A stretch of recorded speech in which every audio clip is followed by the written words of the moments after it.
Right. So for many people, what happens is that, see, we all have, pain is something which is part and parcel of everyone's life. We all of us have had intense pain in our life, kind of thing.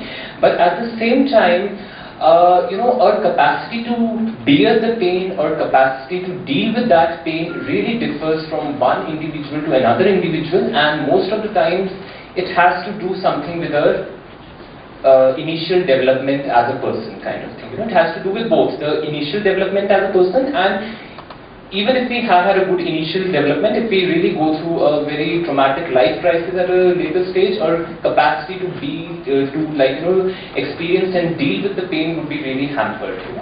So when someone's pain becomes very overwhelming, that could be one point that they start, going into an addiction. Because what does the addiction do is, it's a kind of a dissociated state. You are not yourself for a while, or you go into like a very, nice, rosy kind of a world, that, at times, like people who are addicted to internet, or also to alcohol, or also to drugs, they say that, that when we take that, we are in a very different plane, kind of thing. It's like we are relaxed, things are happy, we are really not bothered about what's happening in our life. So for many people, it's like a shield against that painful emotional state.